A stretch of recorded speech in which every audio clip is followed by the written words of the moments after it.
A couple came in. He was an executive at a construction company. His wife, a partner of a top-tier law firm. I could tell straight away that she didn't want to be there. She looks at me, taps her watch 3 times. Get a move on, Gino. I've got 15 minutes before I need to start leaving. I have a busy day, you know. I thought about this for a second. What do I really need to cover off? Because I don't want to take up too much of her valuable time. But for some reason, at that moment, I had a moment of absolute clarity. It was pretty simple. If she didn't value her finances and her family's future to allow me more than 15 minutes, then why should I? Why should I? They had big goals, huge income, wonderful dreams, but they weren't achieving anything. I closed my book, stood up, and said, no problems. I'll get this done in record time. Let's just leave it here. Thank you for coming in. I felt extremely vulnerable at that point. This was a high-paying client. What if she fires me? At that point, I decided that no longer was I going to continue dealing with client outcome mediocrity. Thank you. She thought for a second, staring at me with a look that could cause severe harm. I was afraid. She gets up and asks for a moment, and she made a phone call to her office. They left 90 minutes later. You see, for years, I'd been operating on a tried and tested formula. Build rapport, find a need, and write the business. That is, place a product and just keep the client happy. Rapport was number 1. People only do business with people they like, right? Well, in my case, wrong. We had to break the mold. It wasn't about our clients liking us. They just wanted to be understood, to achieve things that they didn't think were possible, to deal with an advisor that has the conviction to keep them to account, to show them the way, to lead them to better outcomes, and most importantly, never, ever let them off the hook.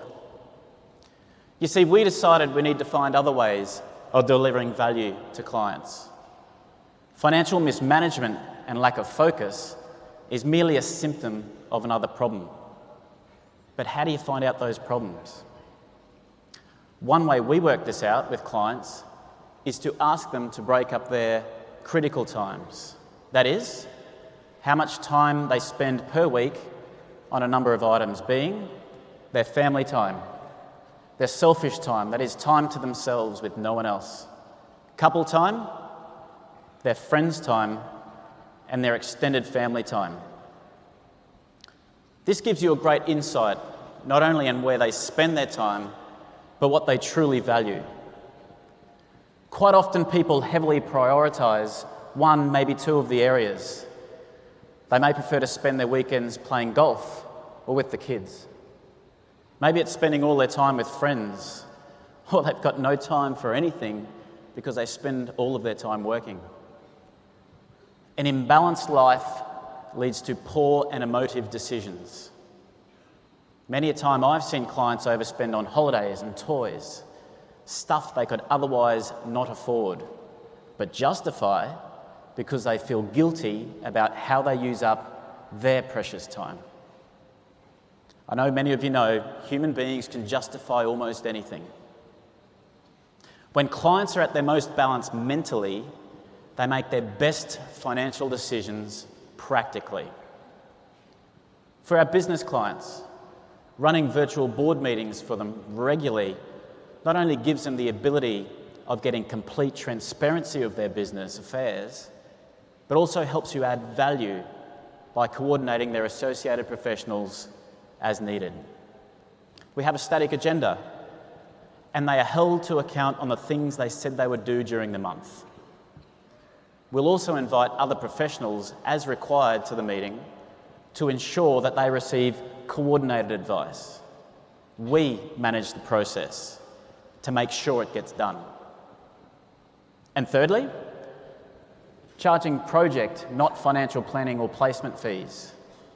You see, the fees are the same irrespective of whether a product is placed. It puts the emphasis on the advice, anchors value on the strategy and behaviour management.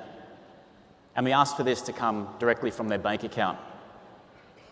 What we have found is when you ask people to give cash from their bank account rather than embedding it within their products, they can easily see the fee coming to us. They know where the cash is going. It means they're more than likely to question the fee, which, believe it or not, is a fantastic thing.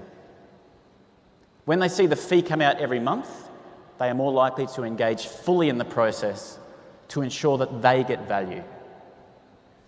The more you get involved with your clients by trying to add value, the more they will grow with you. The more they grow, the more complex the advice. Don't just sit on a book of business.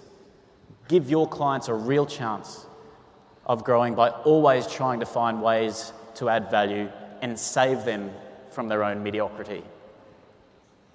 So the next time you have a client that is suffering from outcome mediocrity, take a deep breath, build up some courage, and break the mold. Thank you.